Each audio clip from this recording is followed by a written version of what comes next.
Senhores, bom dia.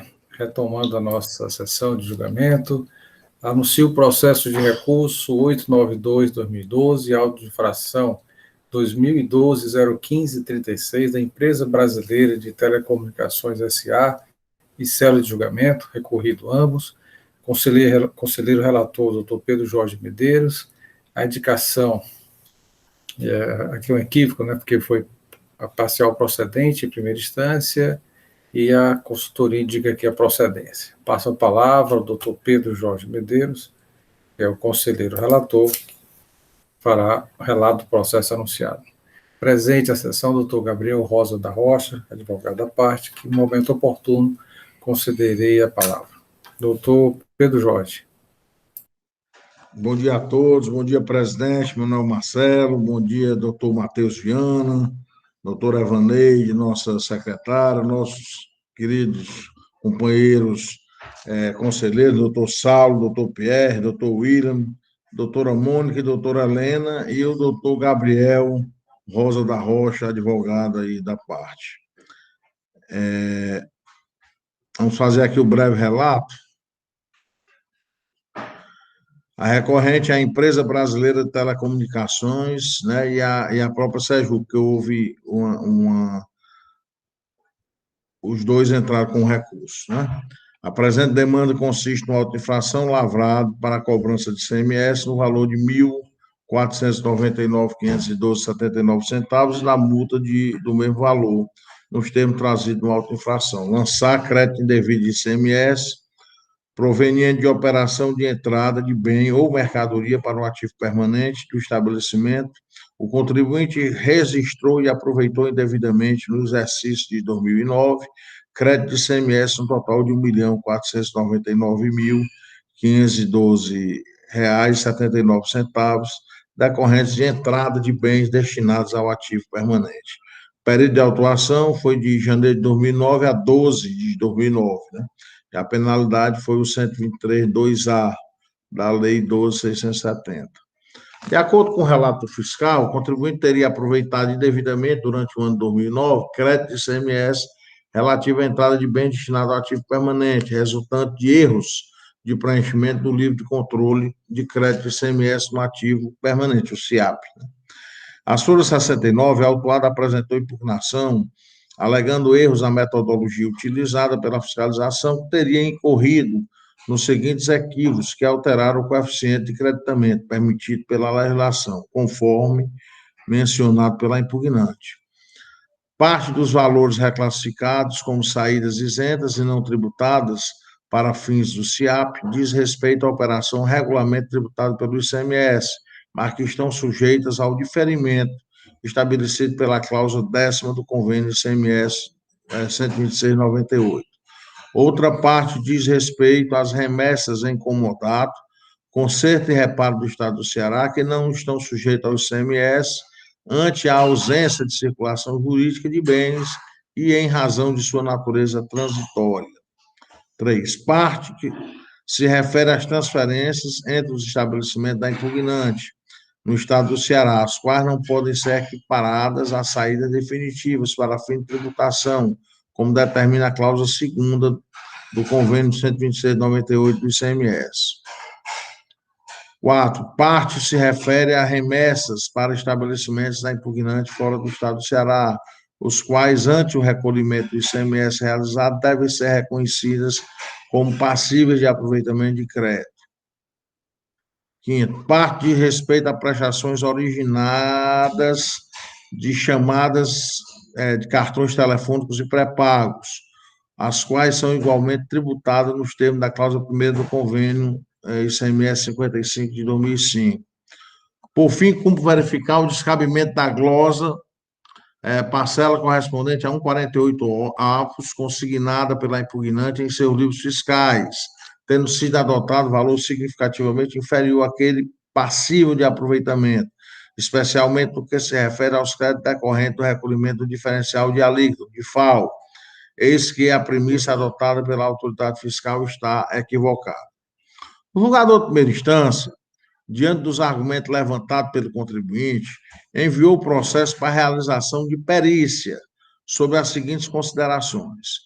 Considerando que a defesa apresentada alega incorreções no trabalho realizado pelo agente do fisco, tendo em vista que no coeficiente de creditamento apurado não foram consideradas as receitas decorrentes da remuneração pela prestação de serviço de comunicação referente aos cartões pré-pagos e fichas telefônicas para utilização junto aos terminais de uso TUP, como regularmente tributadas, considerando-se de uma forma indevida com prestações isentas.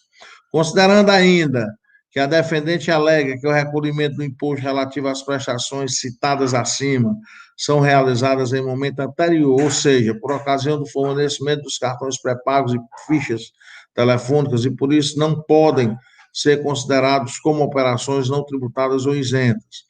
Considerando que o defendente alega que no trabalho fiscal houve uma glosa de parcela do saldo credor acumulado pela impugnante, considerando ainda que a impugnante alega que o crédito diferencial de alíquota originado do mês de dezembro de 2008 não foi considerado pela fiscalização no saldo credor acumulado. E isso foi mandado para a perícia. O resultado da perícia foi acostado às folhas 263 dos autos seguintes, né? Onde foi alterado o entendimento acerca do uso de cartões pré-pagos e terminais de uso público, que passaram a ser considerados como receitas tributárias no cálculo do coeficiente de creditamento.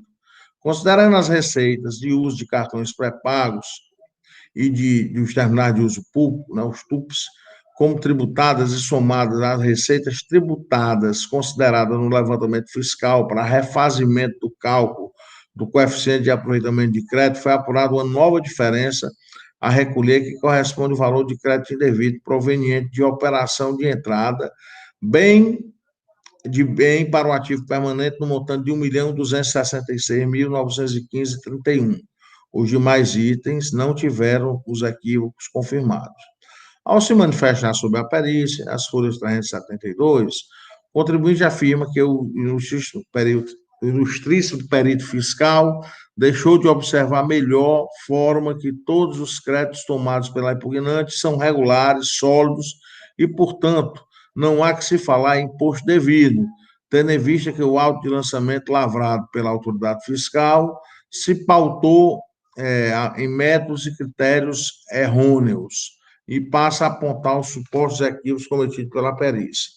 Em análise em primeira instância, o julgador do primeiro grau afastou parcialmente os argumentos do contribuinte e reconheceu a parcial procedência do auto de infração, com base no resultado do laudo pericial, restando em aberto parte do crédito tributário, proveniente da operação de entrada de bens para o ativo permanente, que, no mérito, existe prova demonstrando a infração cometida, conforme planilha de cálculos anexos aos folhos processuais.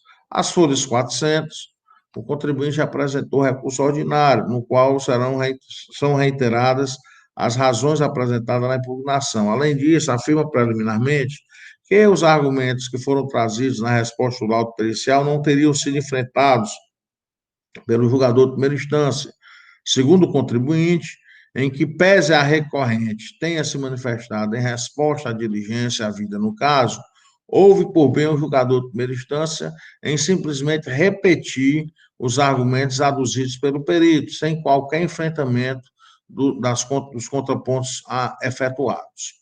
Adiciona aos argumentos, portanto, o teor de sua manifestação pericial no que diz respeito aos elementos não considerados pelo perito, em especial quanto aos créditos que foram glosados, conforme aqui colacionados, né? Então, ele colocou aqui.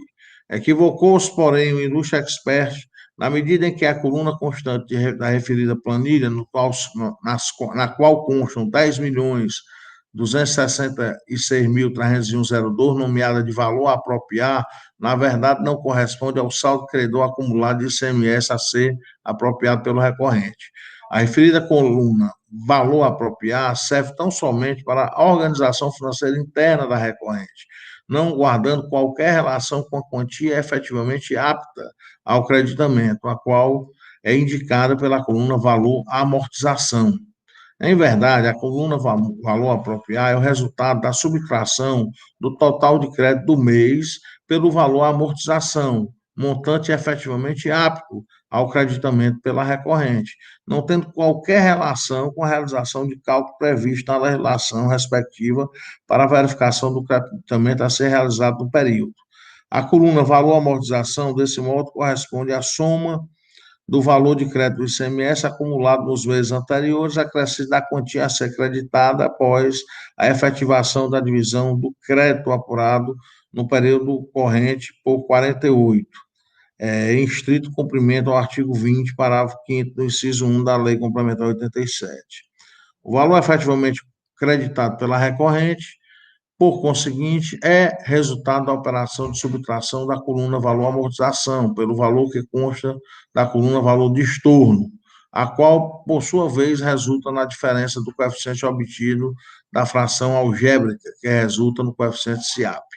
A título de exemplo, veja-se o método de apuração de crédito ICMS realizado pela recorrente no mês de fevereiro de 2009, quando houve uma apropriação de R$ 316.236,95. Aí ele coloca aqui o exemplo, né? Crédito apurado em 2 de 2009, amortização, mês atual, R$ 136.632,14, dividido por 48, daria R$ 2.846,50.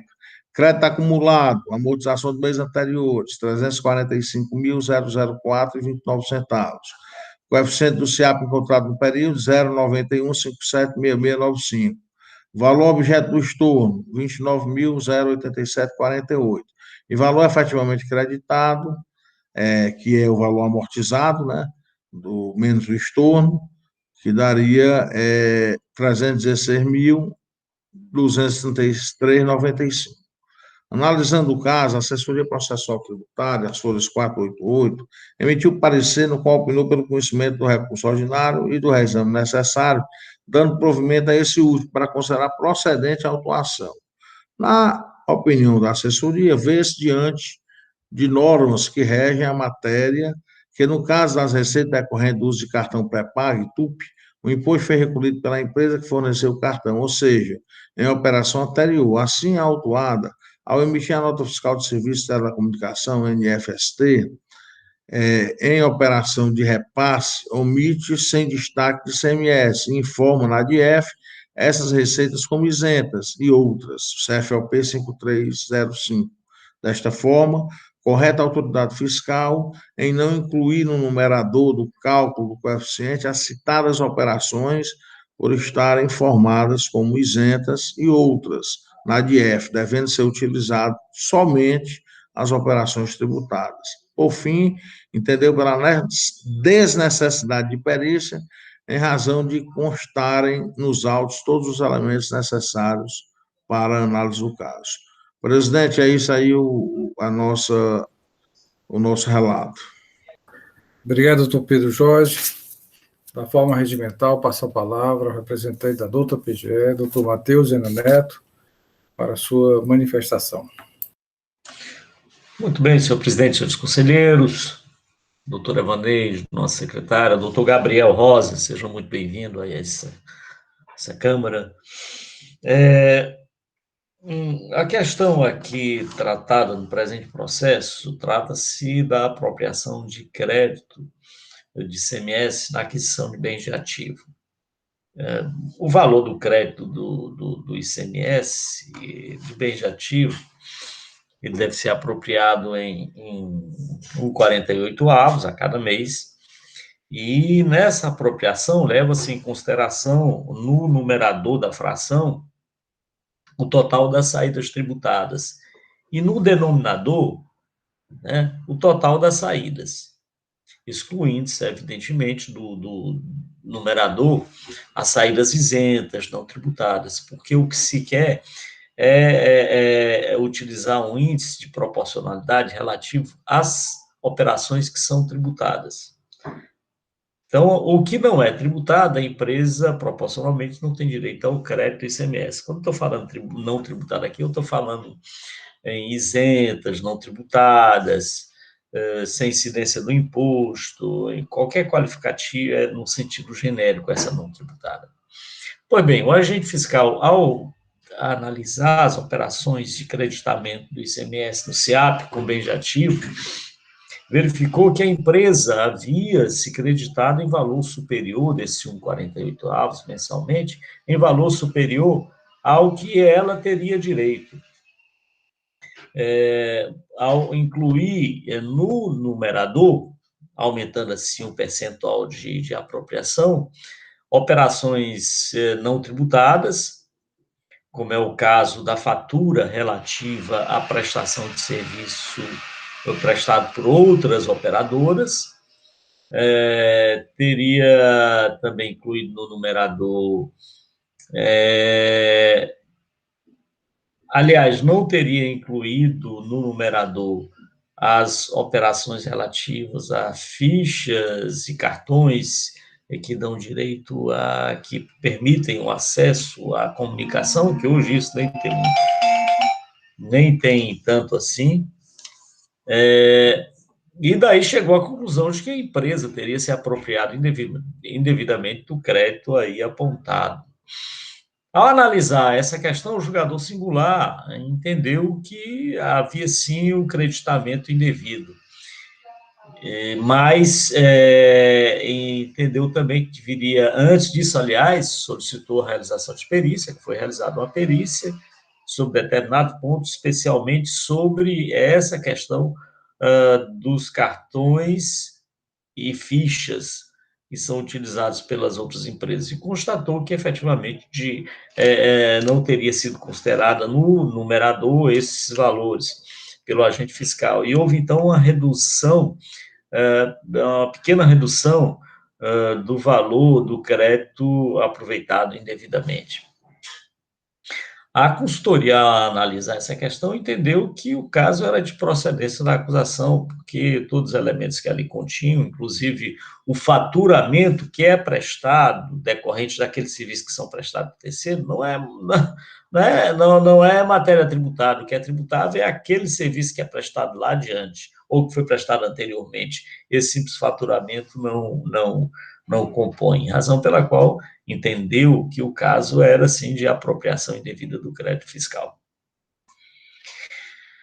Essa questão de apropriação do crédito, ela sempre dá uma certa confusão, porque, principalmente em relação às operadoras de telefonia, porque elas têm tantas modalidades de serviço, e essas modalidades de serviço, às vezes, acabam provocando confusão em relação à incidência do ICMS nessas operações. Tem operações diferidas, tem operações que são tributadas antecipadamente, como é o caso de cartões e fichas, tem faturamento desses cartões e fichas.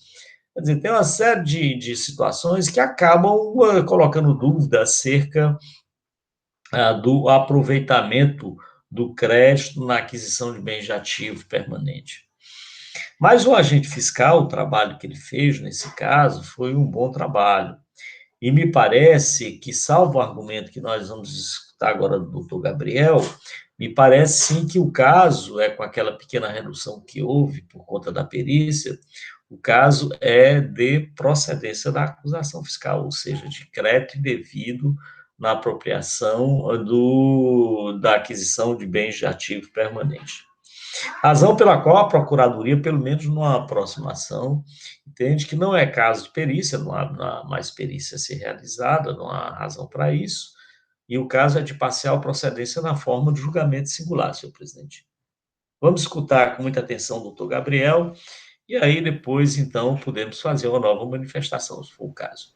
É isso, senhor presidente. Obrigado, doutor Matheus Vieira Neto. Da forma regimental, passa a palavra ao doutor Gabriel Rosa da Rocha, representante da empresa Embratel. Com a palavra.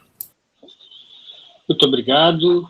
Agradecendo pelo minucioso relatório do ilustre relator, cumprimento a todos os membros desse conselho, em especial na pessoa do senhor presidente e também do relator, cumprimento também o doutor representante do Estado, os servidores que aqui estão nos auxiliando na condução dessa audiência, desse julgamento.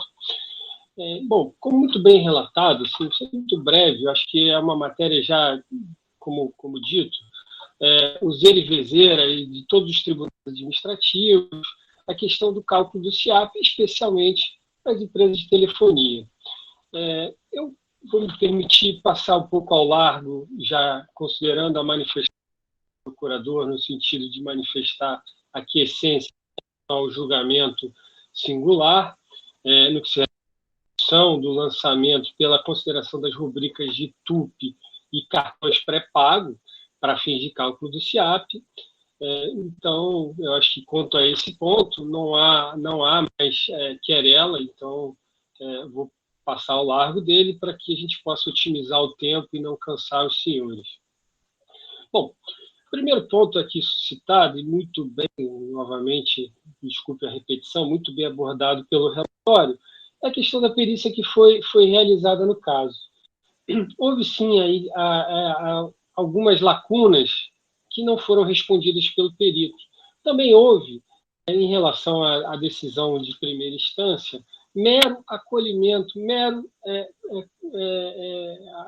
consideração integral do relatório do perito.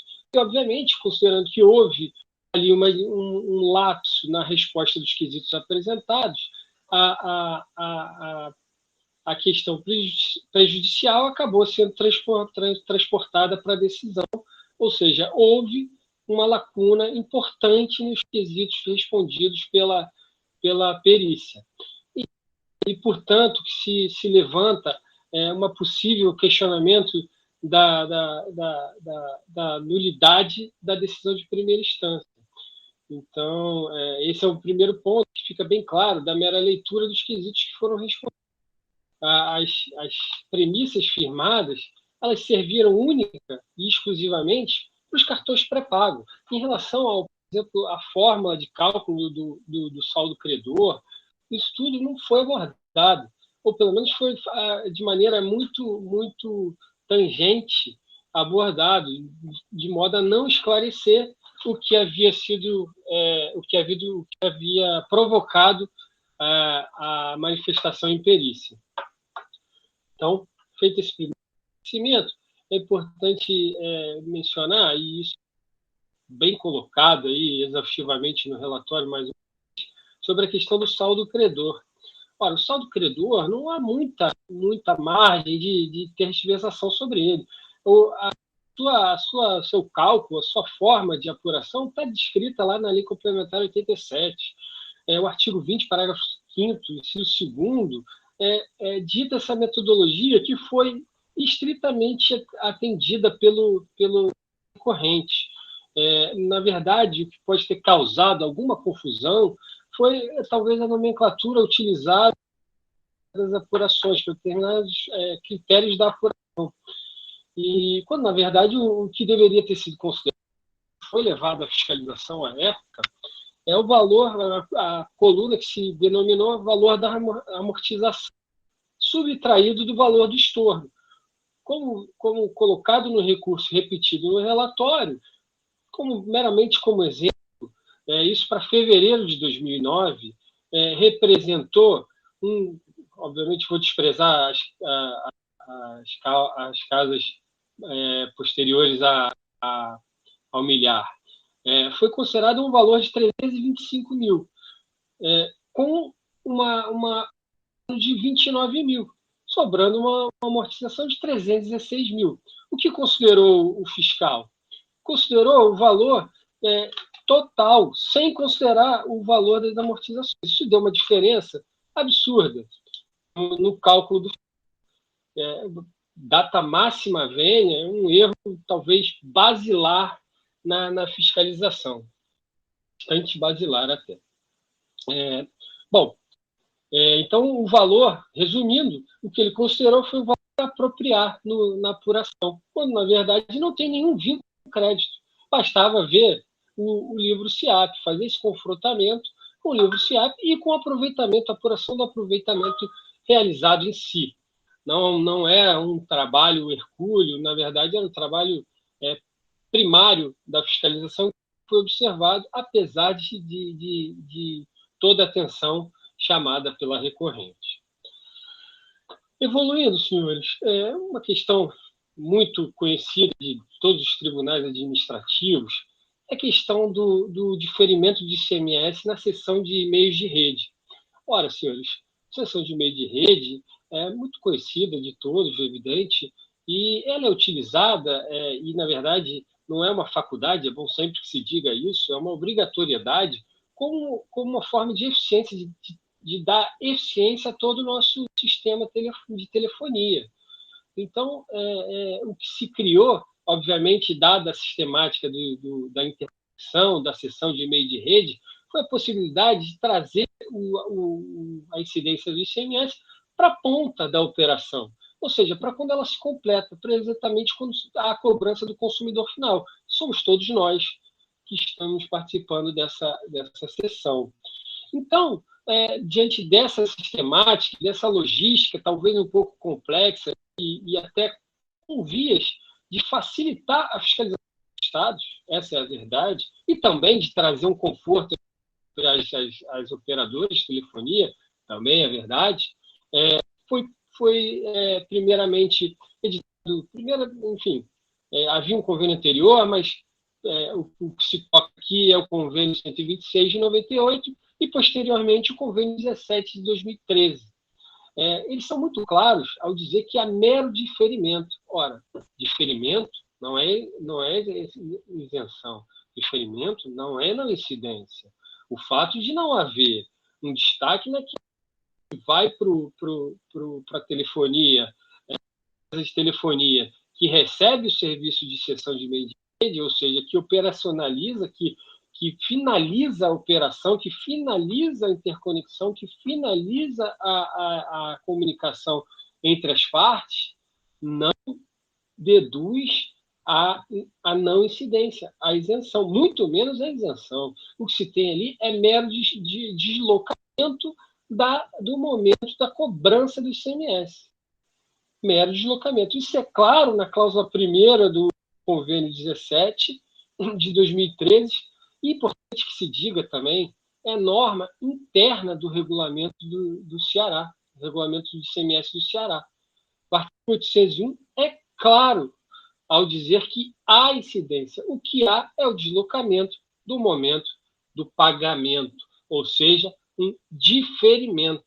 É uma forma, uma metodologia meramente de deslocamento do momento da incidência para que não haja uma oneração excessiva do sistema. E, com isso, obviamente, é também importante relevar que toda a coletividade, ainda mais hoje, e isso se é ainda mais notório nos momentos em que vivemos, em que a tecnologia de telecomunicação tem sido usada de maneira absoluta por todas as camadas da sociedade. Então, finalizando, só em conclusão, a seção de meio de rede ela deve ser, sim, considerada como tributada para fins do SIAP. Há diversas manifestações de fazendas e de conselhos Brasil afora no sentido de reconhecer essa situação. Houve, sim, muita discussão no passado, mas fazendas como do Rio de Janeiro, São Paulo, já têm adotado entendimento, Bahia, já tem adotado entendimento, sequer há mais autuação sobre esses pontos. Então, é bom que a gente consiga evoluir isso, inclusive como forma de desonerar o judiciário, porque isso, francamente, não será levado ao judiciário caso metido por esse tribunal. Evoluindo, um outro ponto objeto da glosa no SIAP se refere às rubricas de comodato, reparo e conserto, remessas, né? Ora, já há longos anos, e aí vou me permitir também não repetir para não cansar os senhores, a jurisprudência maciça no sentido de que não há, e aí sim, diferente da seção de não há a tradição, não há a necessária transmissão da propriedade do bem, há mero deslocamento físico, há mera saída área. Isso é uma lição, talvez, de 20 anos de jurisprudência, e que terminou recentemente, embora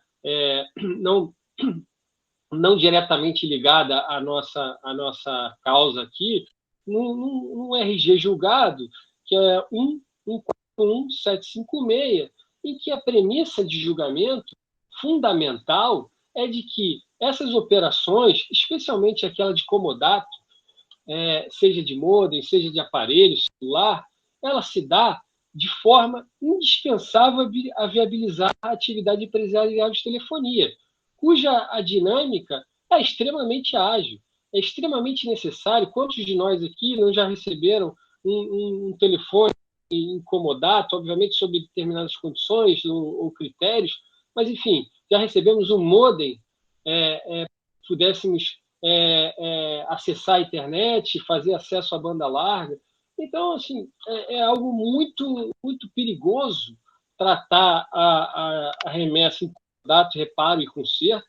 Reparo e conserto, então, me permito a redundância, é algo intrínseco ao próprio nome que se dá à operação. Se é um reparo, ele retorna. Se é um conserto, ele retorna. Se é um comodato, também é temporário. O dia que o Gabriel deixar de ser o cliente consumidor da Claro, eu tenho, por contrato, inclusive, a obrigação de devolver o modem a Claro. Isso é uma obrigação contratual, é uma obrigação regulatória. Mais um ponto, mais uma rubrica, objeto da glosa, que ensejou o refazimento do coeficiente e a exigência de ICMS, portanto, vinculado, se refere às transferências do bem de ativo. Ora, a fiscalização entendeu que os bens transferidos, ainda que de forma interna no Estado do Ceará, deveriam ser apropriados por CNPJ, por filial, o que confronta objetivamente a cláusula 2ª do Convênio 126 de 98, que autoriza a centralização dos controles de crédito do CIAP.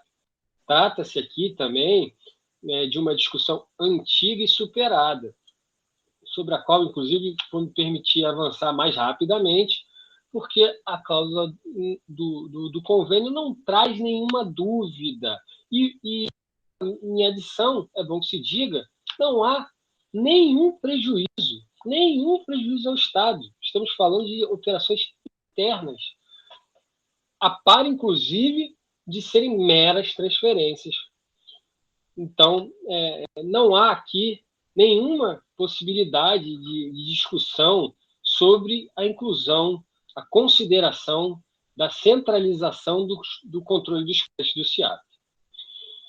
Sobre esse mesmo ponto de transferências, a fiscalização também questionou a questão da saída externa, na verdade, o relacionamento com outros estados.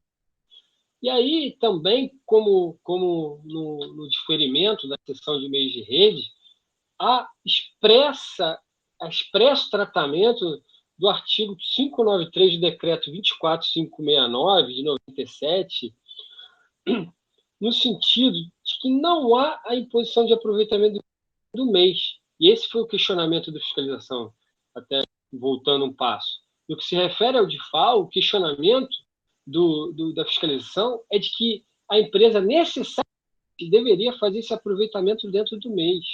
Ora, data máxima vênia, interpretação completamente dissociada da norma aplicável. O que a empresa faz, o que ela deve fazer, é a escrituração. Isso foi feito. Isso é sempre feito ao final de cada mês. Senhores, imaginem a operação de uma empresa como a Claro ou outras do mesmo mercado. Isso não pode e não tem um racional que sustente, isso não tem menor momento que isso seja feito dentro do próprio mês. É impraticável. Dado o volume dessas operações, é impraticável. O que se faz, sim, é a escrituração, não o aproveitamento. A escrituração, sim, cabe dentro do mês. E isso foi feito, tanto que não questionado pela fiscalização. Trata-se, inclusive, de fato incontroverso. O que há, e por isso se sustenta a operação desde que haja escrituração, 2 recolhimentos. O que você tem é um recolhimento na entrada e outro na saída. Ora, se eu tenho recolhimento na saída e tenho essa escrituração, qual o prejuízo dado ao Estado? Carregar de um mês para o outro esse crédito? Há algum impedimento na legislação? A resposta é negativa. Não há nenhum impedimento na legislação. Então, considerando todos esses elementos, o que se tem em conclusão, senhores, primeiro é que a perícia não chegou a abordar de forma racional e motivada todos os quesitos elaborados. A decisão de primeira instância meramente repetiu a conclusão da perícia, sem criticá-los, sem confrontá-los com os argumentos da recorrente. A par disso, evoluindo, o cálculo considerado não foi apropriado, está em descompasso com a Lei Complementar 87. Há ali evidente erro da fiscalização na apuração. Passando sobre isso, a gente tem o diferimento, cujo diferimento dado às operações de cessão de meio de rede, que é devidamente regulado no regulamento de ICMS do Ceará, no artigo 801, além de ter previsão em convênio. As remessas de comodato e reparo, obviamente, não há circulação da mercadoria, não há tradição, elas são temporárias, há a extensa manifestação da jurisprudência judicial, inclusive vinculante ao regime de repercussão geral, tal como já dito. As transferências internas, elas devem ser consideradas porque há, sim, centralização, a possibilidade da centralização prevista no convênio 126. As saídas externas também são tratadas no artigo 593, 24596, e sobre elas recai 2 recolhimentos, um na entrada e outro na saída. Então, senhores, por essas razões, e dado a condição de julgamento, se pede que se dê integral provimento ao recurso para anular a autuação combatida, inclusive os seus consecutários. Subsidiariamente, caso se entenda que o processo ainda demanda esclarecimentos, especialmente por conta da carência de resposta a determinados quesitos formulados pela recorrente, se determine a baixa dos autos para que o fiscal perito refaça o seu laudo, dessa vez, de forma a responder assertiva e exaustivamente os quesitos apresentados. Muito obrigado, senhores, pela atenção. Obrigado, doutor Gabriel. Processo em discussão, pela ordem, doutor Pierre e doutor William Falcão. O doutor William já estava com a mãozinha levantada desde o processo anterior, presidente. Você tem a impressão? Desculpa, doutor William. Vou ficar mais atento, doutor William. A sua mão parece estar meio escondida aqui. Estou sendo punido, né? Porque esqueci de baixar a mão. Não, mas eu ia falar mesmo, senhor presidente. Obrigado.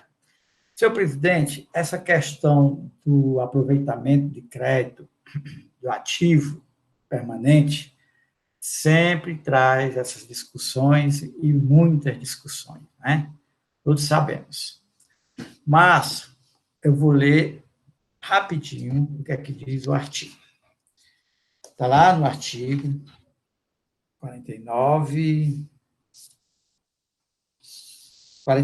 do crédito CMS, parágrafo 4º, para efeito disposto no caput deste artigo, relativamente aos créditos decorrentes de entrada de mercadoria no estabelecimento destinado ao ativo permanente, deverá ser observado. Aí vou lá para o inciso 3. Na aplicação do disposto no inciso 1 e 2, o montante do crédito a ser apropriado será obtido multiplicando-se o valor total do respectivo crédito pelo fator igual a 1,48 da relação, que a gente chama o coeficiente, né? Entre o valor das operações, preste atenção, valor das operações de saídas e prestações tributadas, no numerador, dividido pelo total das operações de saídas e prestações do período.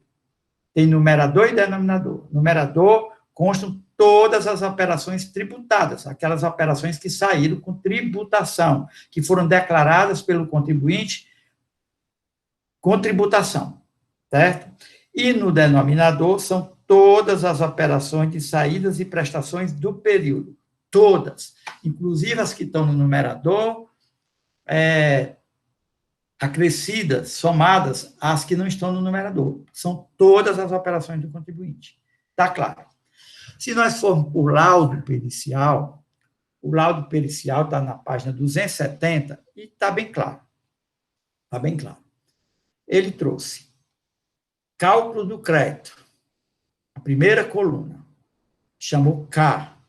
Essa coluna ele está dizendo que corresponde a J vezes C. O que é que ele chamou de J? 1,48 sobre o saldo credor acumulado. J. E o que é o C que ele está chamando? Coeficiente de saídas tributadas sobre as saídas totais. Então, esse valor que ele encontrou logo para o primeiro mês, que é R$ 190.133,19, ele está dizendo assim, perito, que calculou assim, pegou 1,48, multiplicou pelo coeficiente, né, entre as saídas tributadas total sobre o total das saídas da empresa, por esse coeficiente, vezes o valor do crédito total que ele tinha acumulado para se creditar, e naquele período, naqueles meses, ele só poderia se creditar de R$ 190.133,19. Na coluna que ele chama N, total apropriado, ela está dizendo que a empresa se creditou naquele mês de R$ 320.003,64, fazendo a subtração da diferença a recolher de R$ 129.870,45. Ou seja, que somando essas diferenças que ela encontrou seguindo a mesma regra, dá R$ 1.266.915,31, que foi o valor da perícia que serviu de base para a auto-infração. A infração foi pela parcial procedência, dizendo que esse valor é crédito indevido. Também colocou na folha os tornos do contribuinte e os créditos do contribuinte, total de crédito do contribuinte. E está informando que esses valores de saídas tributadas, operações e prestações e exportações foram extraídas da ADF.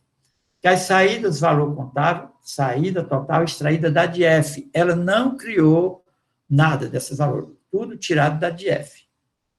Tudo tirado da ADF. Está aqui dizendo. Tem mais alguma coisa? Pronto. Está aí. A empresa está dizendo. Agora, o que é? Eu entendi, pelo que eu entendi na defesa, o doutor Gabriel está dizendo, ó, tem mercadoria que sai com diferimento, tem mercadoria que sai com incomodato, é isso? Eu entendi, incomodato. Ora, se saiu alguma coisa, um telefone para determinada pessoa, tem um contrato e aquele telefone saiu incomodado, essa nota fiscal sai sem tributação, porque não há incidência do imposto. Se sai sob tributação, é lógico que esse valor do comodato não tem que estar no numerador, porque a operação não foi tributada, tem que estar no denominador. Se há dúvida sobre isso daí, aí lógico que tem que mandar rever. Mas o contribuinte é que tem que sair a nota sem incidência do imposto e escrever, e o que a fiscal está dizendo é que tirou esses dados de saídas, valor contábil, da DIEF do contribuinte. Da DIEF do contribuinte. Outra coisa, senhor presidente, isso é até sobre esse questionamento. Saiu também foi diferido, saiu sem ICMS. Se saiu sem ICMS, está na DIEF, lançado aquele valor sem ICMS, quando foi fazer o coeficiente, numerador, operações tributadas sobre o denominador, operações de saídas, todas as operações de saídas, se foi tirado da DIEF, e se há um erro, essa operação de diferido foi colocado como tributada, aí porque o contribuinte saiu com a nota fiscal com destaque no imposto que não era para sair. Mas aí o contribuinte demonstrou isso nos autos para retirar essa nota. Está aqui, aí está bem, a DIEF estava lá, está bem, mas está aqui, a nota foi um erro, né? Para corrigir esse valor, pelo que eu entendi, as correções que foram feitas foi sobre ficha, né, sobre venda o presidente disse no começo, eu esqueci o nome, foi o que eu entendi. Então, até que demonstre que esse coeficiente que foi calculado, o trabalho aqui da perícia é um trabalho gigante. Se esse trabalho aqui, da perícia, fez algum equívoco, tinha que apontar o equívoco. Se a nota fiscal era incomodado, mas saiu tributada, então foi colocado lá errado, porque na DIEF estava tributada, então, para refazer, tinha que mostrar isso, no meu entendimento. Não sei, porque eu estou olhando por aqui, é um processo muito longo, está diferente dos outros, você tem que olhar página por página, até eu queria sair dessa página, mas está difícil, eu decorei só a outra que eu quero ver se eu consigo chegar lá. É isso, senhor presidente. Agora, uma coisa que a gente tem que ver nesse processo, o conselheiro relator pode até dizer, assim, aqui, o julgamento de primeira instância foi pela parcial procedência, né? Embora esteja colocado aqui o pezinho, mas foi um equívocozinho, parcial procedente. E o parecer está indo pela procedência. O parecer está negando um pedido de perícia, que a parte não comprovou aqueles argumentos, está negando o pedido de perícia. Mas ela não desconsiderou a perícia que foi realizada, que deu margem, que deu base para o julgamento de primeira instância ser pela parcial procedência, e está sugerindo a procedência. Eu acho que os conselheiros também viram isso, eu posso, está meio complicado ver, mas eu quando fui olhar o parecer, eu gosto sempre de olhar o parecer, e vi essa questão. Era isso, senhor presidente. Obrigado, doutor. Só uma questão de ordem, doutor Pierre, e o doutor Matheus Viana pediu a palavra. Vamos ouvir aqui o procurador do Estado. Senhor presidente, eu tentarei ser objetivo. O que é que levou os estados a utilizarem essa fórmula de 1,48 em relação ao princípio da não cumulatividade? Foi no sentido de que, só vai gerar direito ao crédito, no caso de aquisição de bem de ativo, aquilo que tem uma saída subsequente. Então, o que não tem saída subsequente, como é que vai gerar crédito? Por exemplo, eu vou vender uma mercadoria isenta e vou ter direito ao crédito do ICMS da aquisição dessa mercadoria. A própria Constituição, ao estabelecer o princípio da não cumulatividade, diz que isso é exceção. Salvo determinação em contrário, as operações isentas ou tributadas, ou não tributadas, não gerarão crédito. Então, foi esse raciocínio desenvolvido por ocasião da formulação da Lei Complementar 87, nessa parte da não cumulatividade. E esse raciocínio não pode ser deixado de ser considerado na interpretação e na aplicação do aproveitamento do crédito. Essa é a razão pela qual a Procuradoria sempre tem se manifestado no sentido que as operações diferidas são operações tributadas.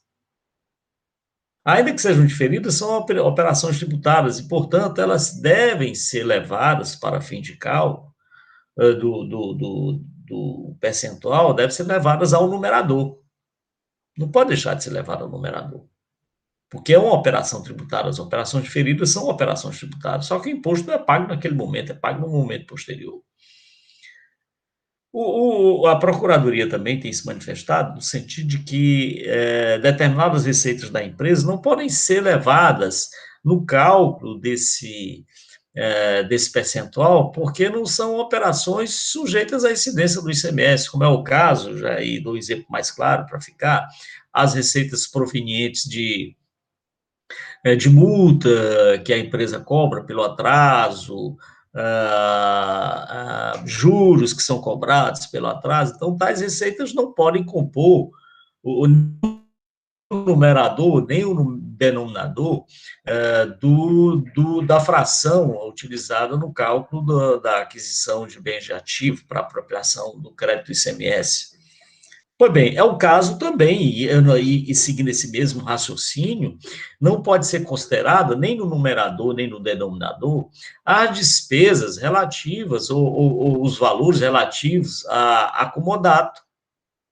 Comodato não é operação sujeita a incidência, é comodato é alocação, não é uma operação que deva ser considerada, porque não há crédito na aquisição dos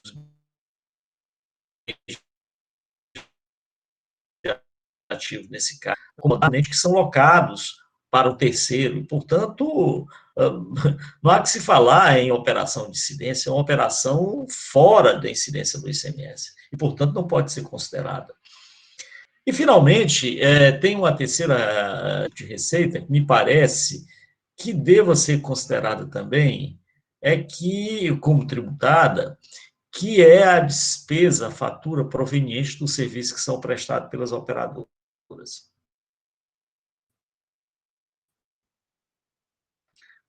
Desse serviço antecipado, e a empresa vai faturar esse valor. Esse valor, veja, que foi faturado inicialmente pelaquela outra operadora, como é o caso de fichas e cartões e assemelhados, que são utilizados por outras. Então, a outra empresa que prestou o serviço vai cobrar a fatura. Ora, essa fatura decorre de um serviço que é tributado, só que, em vez de ser tributado pela empresa que foi contratada para prestar o serviço, ele está sendo tributado em outra empresa, mas é uma operação tributada. Razão pela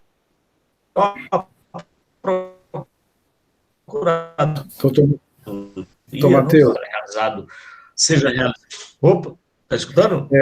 Houve uma falha na comunicação, exatamente Ok, vou repetir. ao final. A Procuradoria não pode deixar de considerar que o caso é de uma perícia, sim, a fim de que esses elementos que eu acabei de apontar sejam considerados, ou seja, e de forma objetiva, que as operações diferidas sejam consideradas como operações tributadas e, portanto, devem compor o numerador. Que as operações de comodato não são operações, assim como juros e outras receitas, multas, não fazem parte do ICMS, portanto, não podem compor essa fração. Terceiro, que essas receitas provenientes de serviço prestado por outras operadoras, ainda que na sua formalização não corresponda a uma operação tributária isenta, porque é um faturamento, refere-se ao faturamento de um serviço prestado por terceiro, mas isso é por força, como bem apontado pelo doutor Gabriel, é por força do convênio, que diz, nesse caso, o serviço será tributado lá onde ele foi prestado, e não na empresa para a qual foi contratado o serviço. Por tais razões, a Procuradoria, sendo muito objetiva, entende que deva, sim, ser realizada uma diligência, uma perícia, a fim de que esses elementos que acabei de apontar sejam considerados no levantamento. Não vejo caso de nulidade do lançamento, né? Aí é mera exclusão de valores no denominador ou inclusão de valores no numerador, razão pela qual a Procuradoria entende que o caso não é de nulidade absolutamente nem do julgamento singular, nem do auto de infração, e sim é o caso de perícia, é isso que a Procuradoria sugere. É isso, senhor presidente. Obrigado, doutor Matheus. Doutor Pierre, com a palavra. Muito obrigado, senhor presidente. O doutor Matheus já pulou na frente aí de um bocado de coisa, né? Mas eu estou ainda na questão das centralizações, das transferências internas, né? O que eu entendo é o seguinte: todas essas questões, essa é uma pergunta para o relator, todas essas questões, a amortização menos o estouro, ninguém tocou agora, a questão do diferimento, a questão do comodato, do reparo, conserto, da glosa do numerador, a questão do bem dos aditivos, da centralização das transferências internas, isso foi tratado já, alegado pelo contribuinte antes do julgamento do primeiro grau, né? O julgamento do primeiro grau, ele se manifestou sobre isso, ele teceu, não, o diferimento não é o caso, ele não inclui o numerador e tal, ele fez alguma coisa quanto a isso? Ele se manifestou contra essas alegações? Não, eu não verifiquei isso aí, não vi, não, viu? Não sei, eu queria saber do próprio advogado. Eu entendo, senhores. Pelo que eu vi do julgamento, eu fiz a pergunta um pouco retórica, pelo que eu vi do julgamento, Ele simplesmente partiu do julgamento, mas ele não afastou nenhum desses argumentos. Ele não se manifestou sobre a questão do numerador, ele não se manifestou quanto à questão do comodato, ele simplesmente entendeu que o trabalho estava completo e que a perícia já era suficiente. Eu entendo que, como houve manifestação do contribuinte anterior, ele deveria sim. Porque aqui nós vamos, se nós decidimos pela perícia, nós vamos fechar a questão. Nós vamos ter que debater também sobre a questão da centralização, certo? Tudo isso. E após essa nossa decisão, o contribuinte não vai ter a oportunidade de contrapor nossos argumentos, a não ser na série de recurso ordinário. Então, eu entendo sim pela nulidade de julgamento de primeiro grau, para que ele vá, analise esses pontos que ele teria que ter analisado, certo? E, se for o caso, determine nova perícia. Porque aí, para nós, já chega com o ponto do julgador e o contraponto do contribuinte.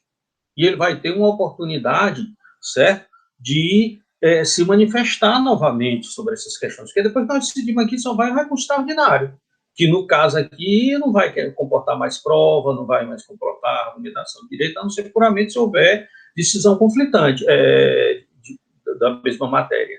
Então, eu entendo sim que o julgamento de primeiro grau é nulo, ele deveria ter apreciado isso aqui, certo? Ele não apreciou e causou um sério prejuízo para o contribuinte, que agora só tem uma instância para analisar esses argumentos, né? Então, eu entendo sim que deve ser retornado para a primeira instância, inclusive com sugestão de nova perícia para apreciação dos pontos da amortização menos o estorno, da questão do diferimento comodato, repare conforto e repare conserto, conforto não, e a questão da centralização das transferências internas e dos créditos das transferências interestaduais. Ele tem que se manifestar sim, nós vamos ter que nos manifestar sobre isso, todos esses argumentos, sem que haja qualquer manifestação prévia do julgador de primeiro grau quanto a isso. É isso, senhor, esse é o meu entendimento. Processo em discussão, senhores, algum conselheiro?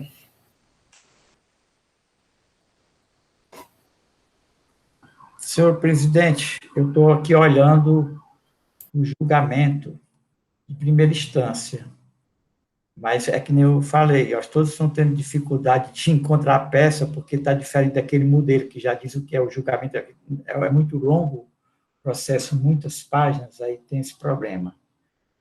Mas eu estou observando,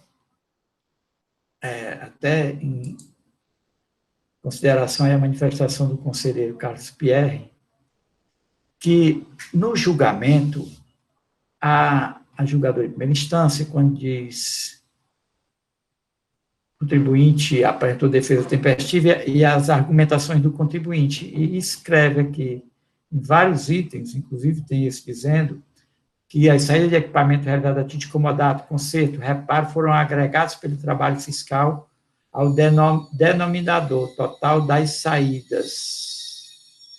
Totais das saídas. Que as saídas de equipamento para fim de transferência interna foram somadas pelo trabalho fiscal ao denominador total das saídas. Né? Agora, eu queria ver como foi o pedido de perícia. O pedido de perícia. Vamos ver se eu localizo. Assim, mas... Primeira parte, a segunda parte, eu acho que é o pedido de perícia, viu? No tocante... É a página 184, é a segunda parte aí, doutor William. Porque ele está colocado em módulos, está diferente daquele outro, a gente não vai direto, não, tem que esperar, demora a carregar. Assim. É a primeira página do módulo 2, viu? Está abrindo, rapidinho, para abrir aqui. Assim, senhor presidente. A parte está trazendo esses detalhes, até eu já disse, comodato, uma operação de saída em comodato, a operação é não tributada, sem incidência do ICMS. Mas estava calculando no ano de 2020, mas isso daqui provavelmente em 2022. Não estou conseguindo ver, não. Mas enquanto eu estou. Seu microfone está fechado, William. Enquanto eu abro, eu estou tentando, ele está abrindo. Em discussão, senhores, algum conselheiro quer se manifestar?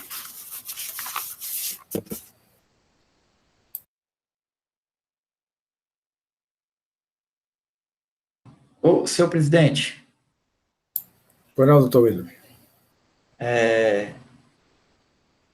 Tem muitos detalhes aqui, e sempre a parte aqui no WebDrive dá para a gente ver de cara alguma coisa, mas aqui está meio complicado. E até para saber se apreciou ou não, a perícia eu não consegui ver ainda. Se algum conselheiro ainda vai debater alguma coisa, se não, eu vou pedir vista desse processo. A não ser que algum conselheiro ainda queira, eu suspendo por enquanto para ouvir. Não, melhor pedir, a senhora vai pedir vista, né, presidente? William, acho ótimo sua vista. Vai Senhores, esclarecer. Ele é muito pesquisador, né, doutor? da forma regimental, pedido de vista concedido, considerando aí algumas dúvidas com relação aos aspectos, né, que são complexos, apesar de ser recorrente aqui, mas são muitos detalhes. Então é importante uma análise mais detalhada, e aí retornará esse processo em uma data posterior.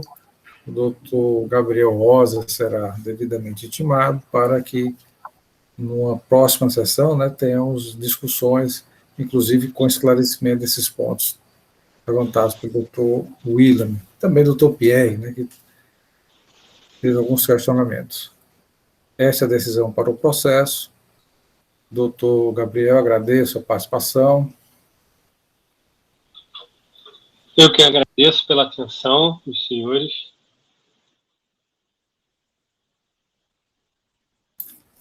Obrigado, doutor Gabriel. Senhores, nós concluímos a nossa sessão, a última sessão do mês. Eu pergunto a Evaneide se já temos a ata.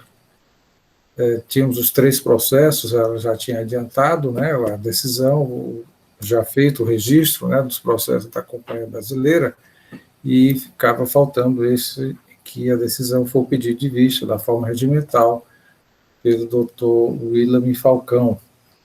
Eu pergunto ao Evaneide se temos condições de fazer a leitura ou faremos um breve intervalo. Tem condições sim, senhor presidente, eu posso fazer a leitura.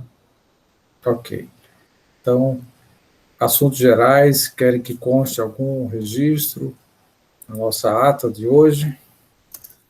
Não havendo, então nós vamos fazer a leitura da ata da 16ª sessão ordinária e posteriormente finalizaremos a nossa sessão, a última sessão do mês de março. Com a palavra, Evaneide. Bom dia novamente a todos. Ata da 16ª sessão ordinária virtual, realizada por videoconferência na primeira Câmara de Julgamento do Conselho de Recursos Tributários do Estado do Ceará, do ano 2021. Aos 17 dias do mês de março do ano 2021, às 8h30, verificado o quórum regimental estabelecido no artigo 52, Regulamento CRT-CE, parado pela Portaria 158, de 12 de junho de 2020, com as alterações introduzidas pela Portaria 384/2020, que regulamenta a realização de sessão de julgamento não presencial por meio de videoconferência, foi aberta a 16ª sessão ordinária virtual da primeira Câmara de Julgamento do Conselho de Recursos Tributários do Estado do Ceará, sob a presidência do Dr. Manuel Marcelo Augusto Marques Neto. Presenta a sessão os senhores conselheiros Antônia Helena Teixeira Gomes, Mônica Maria Castelo, José William Falcão de Souza, Carlos César Quadros Pierre e Saulo Gonçalves Santos e Pedro Jorge Medeiros. Presenta a sessão o senhor procurador do Estado, Dr. Matheus Viana Neto. Iniciada a sessão, o senhor presidente indagou os conselheiros se esses receberam a ata da 15ª sessão. Não havendo sugestões e alterações a serem adotadas, a ata da 15ª sessão foi aprovada pelos membros da Câmara. Ordem do dia. Processo de recurso número 3709/2017, auto de infração 2017-02333. Recorrente, Companhia Brasileira de Distribuição, recorrido célula de julgamento de primeira instância. Conselheiro relator, Saulo Gonçalves Santos. A decisão a ser lida vale também para os processos seguintes. Processo de recurso número 3693/2017, auto de infração 2017-02320, recorrente Companhia Brasileira de Distribuição, Recorrido célula de julgamento, conselheiro relator Saulo Gonçalves Santos. Vale também para esse processo. Processo de recurso número 3696-2017, auto de infração 2017-02316, recorrente, Companhia Brasileira de Distribuição, recorrido célula de julgamento de primeira instância, conselheiro relator Pedro Jorge Medeiros. Decisão: a primeira Câmara de Julgamento do Conselho de Recursos Tributários, após conhecer do recurso ordinário interposto, resolve afastar por decisão unânime a imputação de corresponsabilidade das pessoas elencadas nas informações complementares do auto de infração, por ausência de elementos que comprovem os atos praticados, nos termos do artigo 122, 134 e 135 do CTN. Resolve ainda afastar a preliminar de nulidade do auto de infração, considerando que o recurso de apelação admitido com duplo efeito suspensivo e devolutivo não impede a constituição do crédito pelo fisco, tendo em vista que já houve sentença de mérito desfavorável à parte. Decisão unânime. No mérito, decide por unanimidade de votos dar parcial provimento ao recurso para reformar a decisão de procedência proferida em primeira instância e julgar parcial procedente a acusação fiscal, aplicando a penalidade incerta no artigo 123, inciso 1, a linha D, da Lei 12.670/96, com esteio na súmula 6 do CRTCE, nos termos do voto do conselheiro relator, em conformidade com o parecer da célula de assessoria processual tributária, referendada em manifestação oral pelo representante da douta Procuradoria-Geral do Estado. Presente a sessão para sustentação oral o representante legal da parte. Processo de recurso número 892/2012, auto de infração 2012-01536, recorrente Empresa Brasileira de Telecomunicações, S.A., e célula de julgamento de primeira instância, recorrido, célula de julgamento de primeira instância. Conselheiro relator, Pedro Jorge Medeiros. Decisão, na forma regimental, presidente da Câmara, o senhor Manuel Marcelo Augusto Marques Neto, concedido visto do processo ao conselheiro José William Falcão, para as verificações necessárias. Entendimento referendado em manifestação oral pelo representante da douta Procuradoria-Geral do Estado. Presente a sessão para sustentação oral o representante legal da parte, o advogado doutor Gabriel Rosa Rocha. É isso, senhores. Senhores, alguma alteração a ser feita na ata que foi lida? Então, considera-se aprovada. Assuntos gerais, já não foi registrado aqui, que não temos assuntos gerais. Então, nada mais havendo a tratar. Senhor presidente, só uma observação para o nosso conselheiro William, que pediu vista. William, nós já temos na primeira Câmara processo desse tipo, no qual foi remetido para perícia, e com essas considerações que eu fiz, inclusive, seria interessante se localizasse para servir de análise, para utilizar na sua análise também. Ok? Vou procurar. É só isso. Obrigado. Obrigado, doutor Matheus. Doutor Matheus, só acrescentando aí as observações do doutor Matheus, doutor William, a parte também pediu que considerasse como tributada a cessão de meio de rede, né? Eu acho que é um dos quesitos também a ser observado, se foi apreciado pela perícia, né? No primeiro laudo, porque ela está pedindo que seja considerado como operação tributada. Cessão do... A perícia eu olhei, só se manifesta quanto a cartão de... Só cartão assemelhados. O doutor William, com certeza, fará um trabalho bem detalhado, de análise. Minucioso demais. Minucioso, sem dúvida.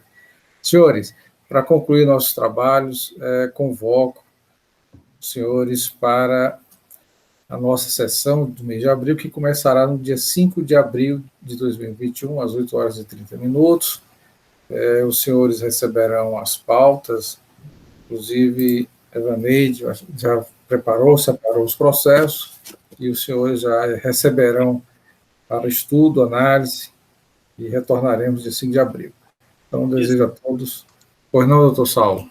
Dia 5 de abril, iniciaremos a nova pauta? Sim, a partir do dia 5 de abril, iniciaremos a nossa pauta.